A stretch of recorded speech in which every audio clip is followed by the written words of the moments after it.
Her voice rang through the ballroom like a whip crack.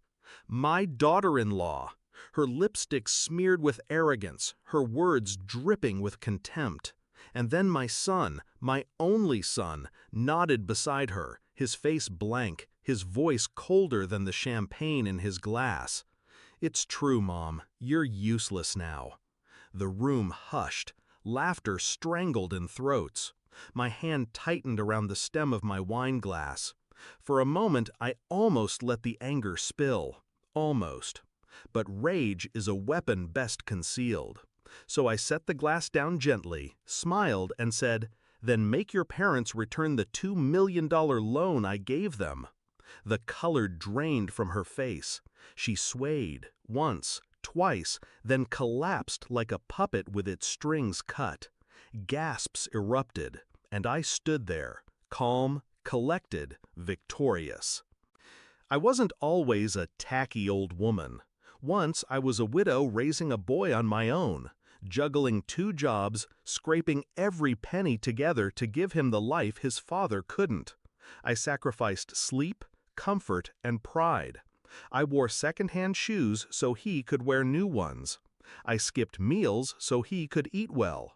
When he introduced her to me, his golden-haired girl with a designer purse and a rehearsed smile, I swallowed my doubts. He loved her. That was enough.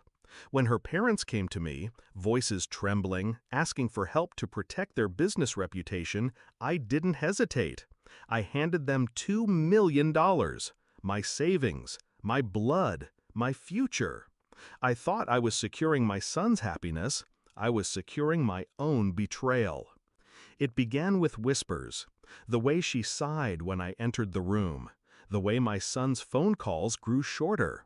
One night I heard them in the kitchen. "She's bitter and broke," she laughed. "She has nothing left to give," he answered. They thought I was asleep. They thought I was blind. But I saw, I heard, and I remembered.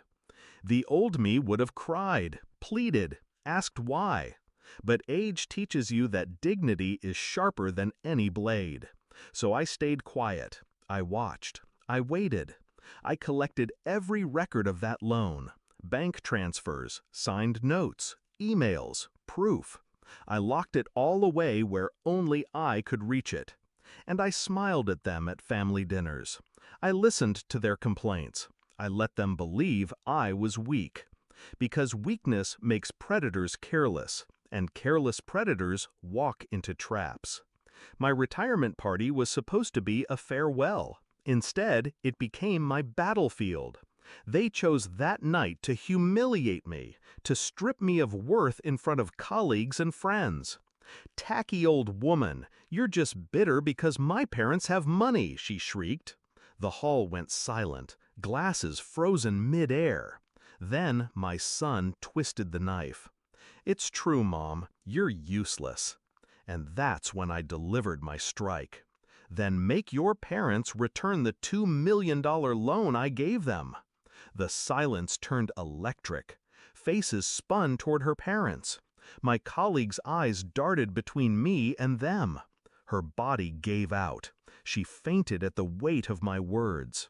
My son's voice cracked as he stammered, What are you talking about?" But I didn't answer him. I didn't need to. The evidence was ready. The witnesses were watching. The humiliation was complete. I walked to the microphone. My heels clicked against the marble floor. "My sons-in-laws," I announced, "owe me $2 million. Money I gave when they were drowning in debt. Money that kept their house standing and their reputation intact." The crowd gasped. Her parents froze like statues. "And tonight I was called useless," I continued, "by the very mouths that fed on my sacrifice." Murmurs rippled. Some shook their heads. Some glared at my son. And I saw it. The shift. Respect sliding away from him. Sliding toward me. He tried to speak, but his wife's parents grabbed his arm, their faces white with terror. They knew the storm I had unleashed. The fainting daughter-in-law was revived with water. But shame doesn't wash off so easily. She couldn't meet my eyes. Now, alone in my house, I replay it.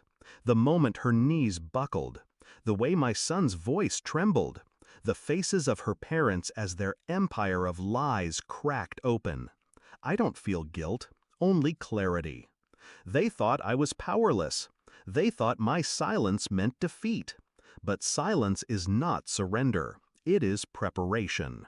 And tonight, I reminded them who I am.